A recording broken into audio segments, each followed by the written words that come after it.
नमस्कार, मैं हूं आशीष त्रिपाठी आपके साथ और खबरों की शुरुआत इस वक्त की बड़ी खबर से। इंदौर के बीजेपी विधायक गोलू शुक्ला के बेटे रुद्राक्ष शुक्ला ने बीते दिनों देर रात अपने साथियों के साथ देवास के माता टेकरी मंदिर पहुंचकर मंदिर में दर्शन पूजन के लिए पट खोलने को लेकर पुजारी से जो विवाद किया था, अभी बवाल बढ़ता जा रहा है। पुजारी ने इस मामले में पुलिस से मारपीट और धमकाने की शिकायत की और उधर पुजारी के साथ मारपीट के मामले को लेकर मठ मंदिर पुजारी संगठन में आक्रोश भी है। मठ मंदिर पुजारी संगठन ने लेटर जारी करके बीजेपी विधायक के बेटे रुद्राक्ष शुक्ला से 3 दिन के अंदर सार्वजनिक रूप से माफी मांगे जाने की मांग की है। तो वहीं दूसरी तरफ इस पूरे मामले को लेकर कांग्रेस हमलावर है। सुप्रिया सेनेट ने इस पर वीडियो जारी किया।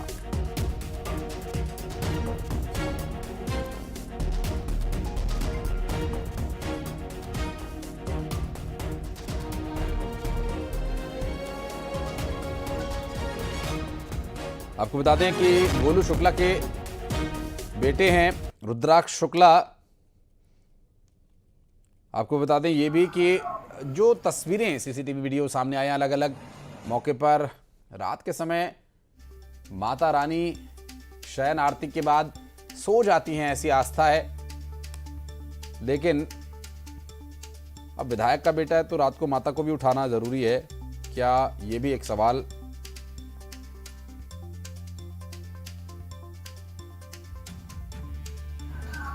आधी रात का वक्त था। 10 गाड़ियों के काफिले के साथ चमकती हुई, जगमगाती हुई लाल बत्ती के झूठे अहंकार में चूर बीजेपी के इंदौर विधायक गुड्डू शुक्ला का लड़का रुद्राक्ष शुक्ला देवास के चामुंडा देवी मंदिर में पहुंचा। जाहिर सी बात है, आधी रात थी, मां के कपाट बंद थे, मां के शयन का समय हो रहा था। अंदर से पुजारी के बेटे ने कहा कि मां अभी विश्राम कर रही है। इधर से जवाब आया, पापा विधायक हैं हमारे। और उसके बाद फिर क्या था, फुल गुंडई शुरू हुई। पुजारी के बेटे को पीटा और जबरन मां के कपाट खुलवाए। किसने हक दिया इस लड़के को कि वो मां के विश्राम के समय खलल डाले? ये वही लड़का है जिसने महाकाल में गर्भगृह में घुसकर रील बनाई थी, जो बाकी सबके लिए सर्वथा बाधित है, और अब मां का अपमान कर रहा है। क्यों? क्योंकि पापा विधायक है हमारे। मामले में पुलिस ने कार्रवाई की और बीजेपी विधायक के बेटे के काफिले में शामिल लाल बत्ती की हूटर वाली गाड़ी को पुलिस ने उज्जैन में जब्त कर लिया। विद्यासागर इलाके में पुलिस ने गाड़ी को जब्त कर लिया, जबकि विधायक के बेटे को हाथ भी लगाने की हिम्मत अभी पुलिस में नहीं है। लोकेश चांदवानी नाम के एक लड़के को नोटिस भेजा है और रुद्राक्ष शुक्ला को कोई नोटिस नहीं भेजा गया, उनकी कोई गाड़ी जब्त नहीं की गई। ये कोई लोकेश चंदवानी है जिसकी गाड़ी जब्त की गई है। चामुंडा माता टेकरी पर विधायक गोलू शुक्ला के बेटे के गाड़ियों के काफिले के साथ पहुंचने, लाल बत्ती जो कि इस्तेमाल करना उचित नहीं है, और खास करके विधायक के बेटे को, तो क्योंकि विधायक का बेटा कोई पद नहीं है। गाड़ियों के काफिले में लाल बत्ती और हूटर भी लगा हुआ था। लाल बत्ती और हूटर लगाने की यूं तो मनाही है, लेकिन विधायक का बेटा कोई पद थोड़ी है। आप किस हैसियत से हूटर और लाल बत्ती लगा सकते हैं, ये देखना होगा।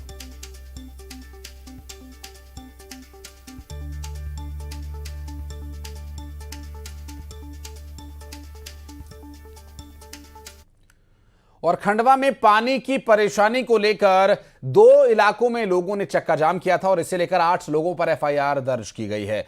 और आपको बता दें कि बाहेती कॉलोनी की 3 महिला 3 पुरुषों के अलावा निगम के नेता प्रतिपक्ष दीपक मुल्लू राठौर और कांग्रेस नेता हर्ष पाठक पर एफआईआर दर्ज की गई है। इन लोगों ने एसएन कॉलोनी के पीछे बाहेती कॉलोनी के तिराहे पर प्रदर्शन किया था, जाम लगाया था और खंडवा अमरावती हाईवे इस वजह से बाधित हो गया था। रोजाना एसडीएम जब वहां मौके पर पहुंचे और जाम खोलने के लिए कहा तो लोगों का ये कहना था कि नहीं, पहले हमें पानी चाहिए, तब आश्वासन चाहिए कम से कम, तभी हम यहाँ से हटेंगे। एसडीएम को इस बात पर काफ़ी गुस्सा भी आ गया था और एसडीएम ने महिलाओं के साथ भी बहस की और महिलाओं की पानी की परेशानी उन्हें परेशानी नहीं, जाम लगाने की आदत का बहाना नजर आया और अब इस पूरे मामले में बदला लिया जा रहा है, ऐसा वहाँ के लोगों का।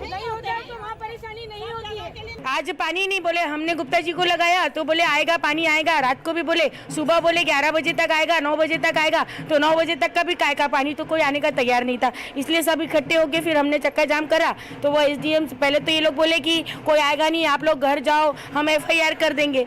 हमने कहा ठीक है, देख लेते हैं वो भी, भाई हम क्यों जाए, पानी दे दो, नल दे दो। टैंकर नहीं चाहिए क्योंकि टैंकर का पानी वापरने योग्य नहीं है बिल्कुल भी। नर्मदा में भी पानी बहुत गंदा आता है, हम लोग उसको तो फिर भी झेल लेते, कुछ नहीं करते। मगर ये इन्होंने बोला, फिर आए भी, आने के बाद में फिर बोलते हैं ऐसा है, तुम्हारी आदत पड़ी हुई है कि तुम लोग जाए जब चक्का जाम। तो घरेलू महिलाएं हैं, पानी नहीं मिलेगा तो क्या करेंगे। इंदिरा चौक पर कुछ लोगों के द्वारा आज ये पानी की समस्या को लेकर चक्का जाम किया गया था और इनका ये कहना है कि 8-10 दिनों से इनके जो वार्ड में पानी नहीं आया है। तो नगर निगम की टीम को हमने यहाँ पर बुलवाया और इनको जो है अल्टरनेट जो शहर के दूसरे भागों में जिस प्रकार से पेयजल की आपूर्ति होती है उसी प्रकार से यहाँ भी आपूर्ति कराई जाएगी।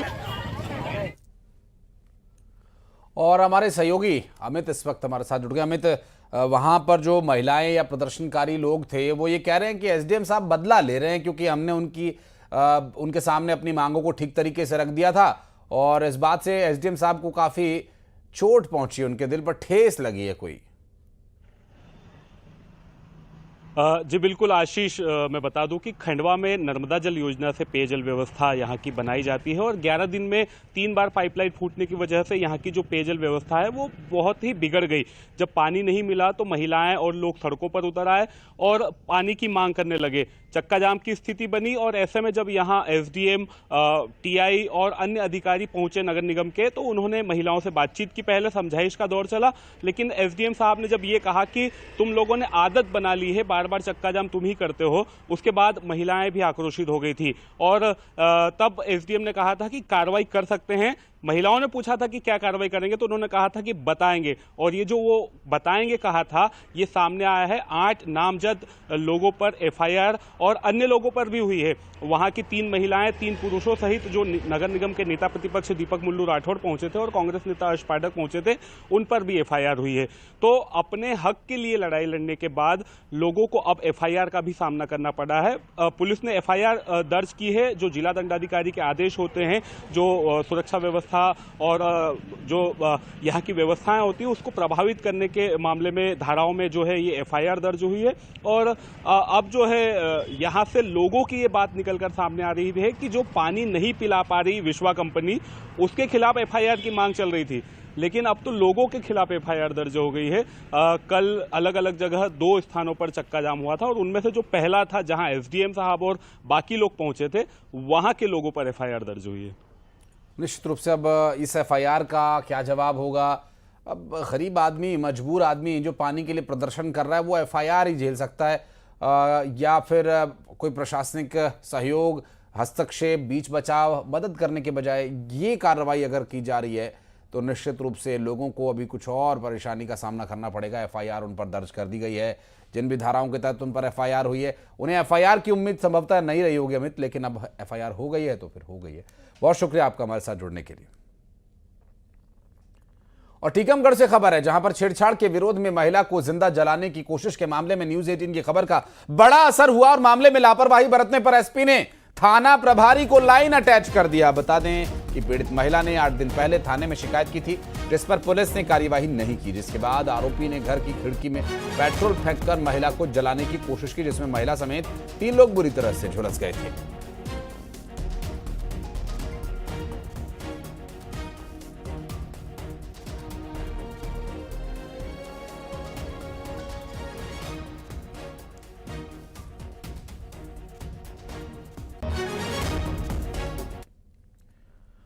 हरदा में गुर्जर मंगल भवन में भुआणा प्रांतीय गुर्जर सभा की कार्यकारिणी बैठक आयोजित की गई, जिसमें सर्वसम्मति से यह तय किया गया कि वैवाहिक कार्यक्रमों में डीजे का इस्तेमाल पूरी तरह से प्रतिबंधित होगा।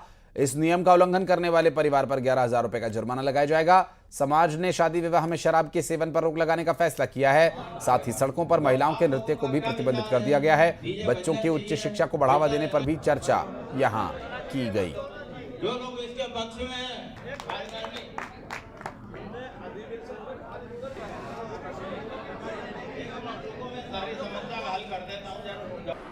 जो महिलाएं किसी भी मांगलिक कार्यक्रम में सड़कों पर डांस करती हैं, वो वहाँ डांस नहीं करते हुए अपने परिसर में डांस करेंगी, ताकि असामाजिक तत्वों के द्वारा जो रील या वीडियो बना लिए जाते हैं उन पर भी प्रतिबंध लगेगा। विवाह में पत्रिका नहीं छपाते हुए जो लोग घर जाके निमंत्रण देते हैं वो पत्रिका व्हाट्सएप से या मोबाइल से आमंत्रित करेंगे।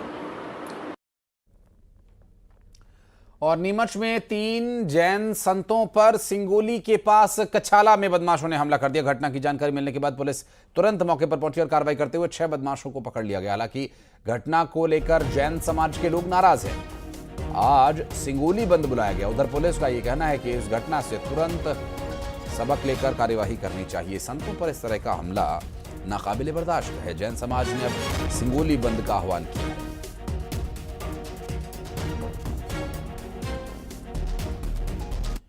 और शिवपुरी में एक 14 साल के छात्र की अचानक मौत हो गई।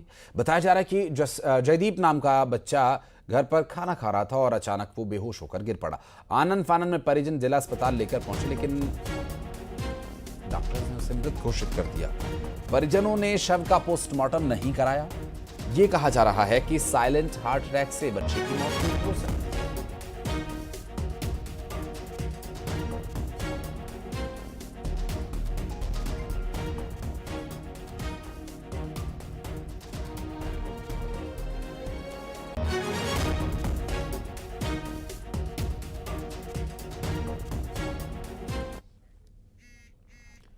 और शिवपुरी से एक हैरान कर देने वाला वीडियो सामने आया, जहां पर लाल माटी इलाके में मगरमच्छ चलाया। गांव के लोगों ने मगरमच्छ को पकड़ लिया और रस्सियों से बांध दिया। इसके बाद मगरमच्छ को स्कूटी से लेकर ये लोग चांद पाठ पहुंचे और यहां छोड़ दिया। हालांकि रस्सी खुलने पर कोई हादसा भी हो सकता था।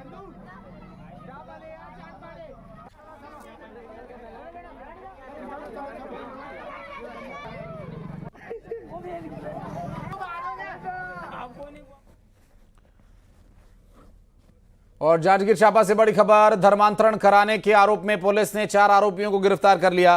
पुलिस ने मौके से साउंड सिस्टम और प्रचार सामग्री भी बरामद की। बताया जा रहा है कि बीमारी ठीक करने का दावा करके लोगों का धर्मांतरण कराया जा रहा था।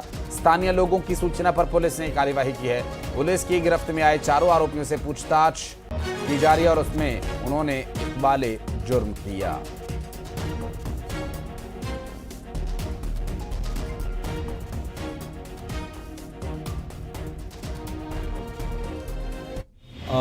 चांपा थाना क्षेत्र में स्टेडियम के पास एक बिल्डिंग में धर्मांतरण कराए जाने की सूचना प्राप्त हुई थी, जिस पर चांपा पुलिस तत्काल मौके पर पहुंची और वहां पर 4 जो आरोपी हैं, जो उनमें से कुछ बाहर के हैं, वो आए हुए थे और उनके द्वारा धर्मांतरण एवं उस संबंध में प्रचार और ऐसी कार्रवाइयाँ की जा रही थी, जिनको पुलिस हिरासत में लिया गया है और उनके खिलाफ धर्म स्वतंत्र अधिनियम और बीएनएस की सुसंगत धाराओं में अपराध दर्ज किया गया है और उन पर कार्रवाई की जा रही है।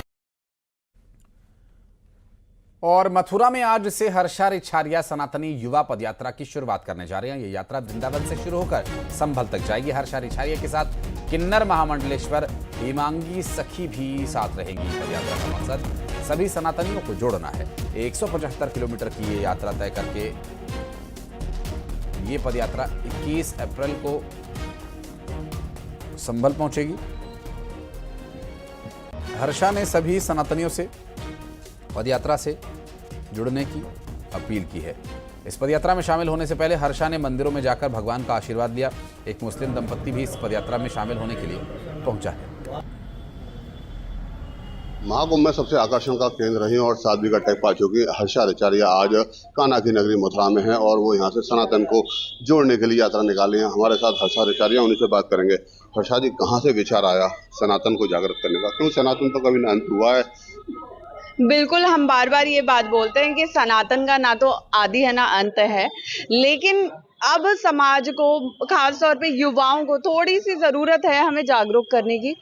मॉडर्न कल्चर को फॉलो करना इज ओके, लेकिन इतना भी फॉलो नहीं करना चाहिए कि हम अपने तीज त्योहार धर्म संस्कृति से विरक्त हो जाएं। तो वही हमारी एक कोशिश है, एक पहल है कि हम ज़्यादा से ज़्यादा युवाओं को, समाज को धर्म के प्रति और खासतौर पे परिवारों के प्रति जागरूक कर सकें। कान्हा की नगरी से इसकी शुरुआत होगी, संभल तक के जाएगी। क्या उद्देश्य है, संभल ही क्यों चुना? संभल इसलिए क्योंकि संभल हमारी वेद शास्त्र पुराणों के अनुसार बहुत पावन, बहुत पवित्र, बहुत खास नगरी है, कलयुग के लिए खास नगरी है। तो मुझे लगता है कि संभल से अच्छी कोई नगरी नहीं होती इस यात्रा का समापन के लिए। पहले तो आप सभी को जय श्री राम, जय महाकाल, जय महादेव। आप यहाँ पर आई हैं, क्यों आई हैं? मुझे अच्छा लगा यहाँ पर आना। मैंने देखा, कल मैं यहाँ से जा रही थी तो मैंने देखा दीदी का पोस्टर लगा हुआ है, मेरा भी मन हुआ मैं भी यहाँ पर जाऊँ। तो मैंने इनसे बोला कि मुझे भी वहाँ ले चलो, मेरा भी बहुत मन है वहाँ जाने का, मुझे भी पद यात्रा में शामिल होना है। आप तो मुस्लिम है, सनातन को जागृत करने के लिए यात्रा निकाली जा रही है। क्यों, मुस्लिम हूँ मैं, अब नहीं हूँ मैं मुस्लिम। पहले थी मैं मुस्लिम, अब नहीं हूँ मैं मुस्लिम। मुस्लिमों में नहीं है ये चीज, पर यहाँ पर नहीं है, विरोध नहीं है किसी चीज का। मैं कुछ भी पहनूं, कुछ भी ओढ़ूं, यहाँ पे मुझे कोई रोक टोक नहीं है। यहाँ पे मुझे खूब इज्जत मिलती है, खूब सम्मान मिलता है। और अब फटाफट 20 खबरें।